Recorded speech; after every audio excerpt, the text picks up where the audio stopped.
ലോകത്തിലെ മൂന്നാമത്തെ വലിയ സാമ്പത്തിക ശക്തിയായി മാറാൻ അതിവേഗം കുതിക്കുകയാണെന്ന് നമ്മുടെ രാജ്യം. എന്നാൽ ഈ വികസനത്തിൻ്റെ കാര്യത്തിലുള്ള ചില വൈരുദ്ധ്യങ്ങളെക്കുറിച്ച് ഈ അവസരത്തിൽ പറയാതെ വയ്യ. UNDP റിപ്പോർട്ട് പ്രകാരം 1,80,00,000 ഇന്ത്യക്കാർ ഇന്ന് വിദേശങ്ങളിൽ ഉണ്ട്. പ്രതിവർഷം 75,000-ഓളം പേർ മാതൃരാജ്യം ഉപേക്ഷിച്ച് വിദേശത്ത് പൗരത്വം സ്വീകരിക്കുകയും ചെയ്യുന്നു. പ്രതീക്ഷകളുടെ ചിറകിലേറി സമ്പദ്വ്യവസ്ഥ പറക്കുമ്പോഴും എന്തുകൊണ്ടാണ് ഇങ്ങനെ സംഭവിക്കുന്നത്? ചില പ്രധാനപ്പെട്ട സൂചികകൾ നമുക്കൊന്ന് പരിശോധിക്കാം. GDPയുടെ അടിസ്ഥാനത്തിൽ ജപ്പാനെയും പിന്തള്ളിയ നമ്മുടെ ഇന്ത്യയുടെ പ്രതിശീർഷ വരുമാനം ലോക റാങ്കിങ്ങിൽ 136 മാത്രമാണ്.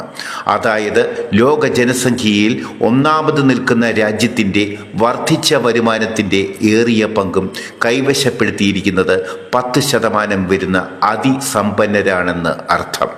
ഗിനി കോഎഫിഷ്യന്റ് വെച്ച് നോക്കിയാൽ സാമ്പത്തിക അസമത്വം 0.4. ഇനി ജീവിത നിലവാരം വെച്ച് നോക്കിയാലോ?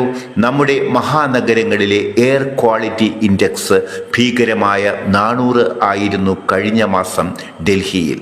ബോംബെയിലും അവസ്ഥ 100 കടന്നു കഴിഞ്ഞ ദിവസം. 300-ൽ കൂടിയ AQI എന്തും മനുഷ്യജീവിതത്തിന് തന്നെ ഹാനികരമാണെന്നുള്ളതാണ് വസ്തുത. ചുരുക്കം പറഞ്ഞാൽ ഇന്ത്യയിലെ മഹാനഗരങ്ങളിൽ നാം എടുക്കുന്ന ഓരോ ശ്വാസവും മരണവായു ആണെന്ന് പറയാം. ഇനി മറ്റൊരു രസകരമായ സൂചികയുണ്ട്. ഹെൻലിയുടെ പാസ്പോർട്ട് ഇൻഡെക്സ്.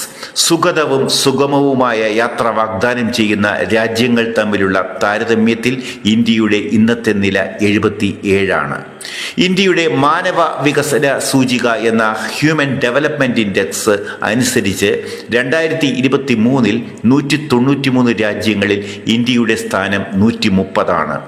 HDI മൂല്യം 0.685. ഐക്യരാഷ്ട്രസഭയുടെ വേൾഡ് ഹാപ്പിനെസ് ഇൻഡെക്സിൽ സ്കാൻഡിനേവിയൻ നാടുകളായ ഡെൻമാർക്ക്, ഐസ്ലാൻഡ്, സ്വീഡൻ എന്നിവരാണ് ആദ്യ സ്ഥാനങ്ങളിൽ ഉള്ളത്. 143 രാജ്യങ്ങളുടെ പട്ടികയിൽ ഇന്ത്യ 126 സ്ഥാനത്താണ്. ഇതൊക്കെയാണെങ്കിലും പ്രതീക്ഷാ നിർഭരമാണ് നമ്മുടെ ഭാവി. കാരണം 140 കോടിയാണ് നമ്മുടെ ജനസംഖ്യ. അവരിൽ ഭൂരിഭാഗവും അഭ്യസ്തവിദ്യരായ യുവതി യുവാക്കളും. ക്രിയാത്മകമായ ഭരണകൂടവും ഊർജ്ജസ്വലരായ സമൂഹവും നാളെ നമ്മുടെ ഭാരതത്തെ ഒരു യഥാർത്ഥ വികസിത രാജ്യമാക്കി തന്നെ മാറ്റുമെന്ന് നമുക്ക് പ്രതീക്ഷിക്കാം. അധരം വരണ്ടാലും രുധിരം പിരണ്ടാലും മധുരം പ്രതീക്ഷയാൽ മാതൃഭൂമി തൻ ചിത്രം.